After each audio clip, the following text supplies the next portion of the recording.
La problématique du logement pour les personnes âgées, je l'élargirais tout de suite aux questions d'habitat, puisque le logement s'intègre bien dans un environnement qu'on souhaite le plus favorable possible, puisque la plupart des personnes veulent rester vivre à domicile. Donc automatiquement, elle renvoie aussi à des questions d'espace public, de transport, de commerce, de services, et puis aussi de réseaux, de liens sociaux, qui fait que c'est bien un fil conducteur de la politique publique en faveur des personnes âgées. Alors aujourd'hui, la ville de Nantes a souhaité aller plus loin et a souhaité à ce qu'il y ait une offre de logements bleus adaptée aux personnes âgées pour pouvoir en effet accompagner ce maintien à domicile. C'est donc la démarche avec Nantes Habitat, qui est un bailleur important sur la ville de Nantes, pour travailler à la fois sur l'approche habitat-travaux et l'approche service. Et c'est bien une évaluation au domicile des personnes qui permet d'enclencher à la fois les aménagements qui touchent effectivement beaucoup la salle de bain, la motorisation des volets par exemple, et puis une information de service et une activation des services pour pouvoir en effet appréhender d'une façon globale le maintien à domicile puisque c'est le souhait des personnes. J'avais une prise ici, alors ils me l'ont déplacée, ils me l'ont mis à ma hauteur, plus un interrupteur donc là, qui est à ma portée aussi.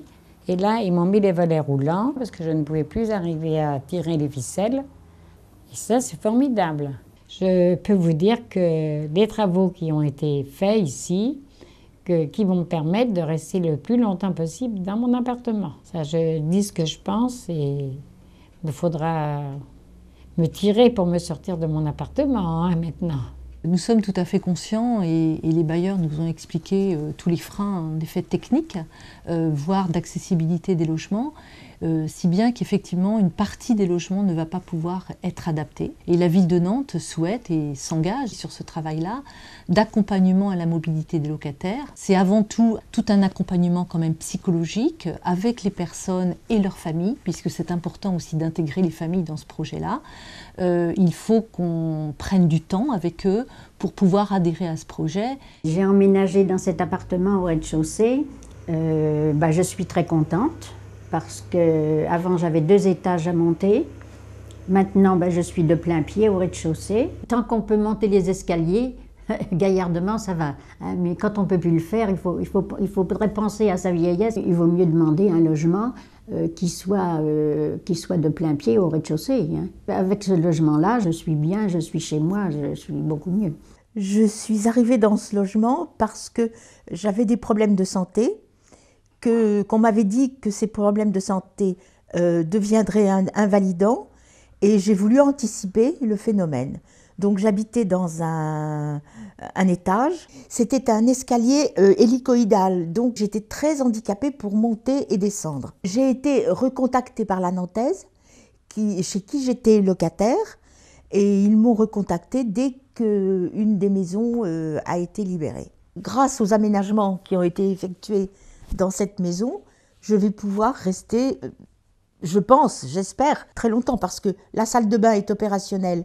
Même avec un fauteuil roulant, c'est vraiment parfait. C'était le but de cette opération, c'était justement de me maintenir à domicile le plus longtemps possible. Dans le parc privé, que ce soit des locataires ou des propriétaires, les personnes sont invitées à aller vers le centre départemental de l'habitat qui est quand même sur ce cœur de métier, en effet, du diagnostic de l'habitat, des conseils aussi, puisqu'une ergothérapeute peut se déplacer au domicile des personnes. Une convention aujourd'hui existe entre la ville de Nantes et le centre départemental de l'habitat sur cette question. Et puis d'autres initiatives aussi viennent compléter cette palette. Je citerai l'habitat intergénérationnel qui existe quand même depuis 5 années maintenant.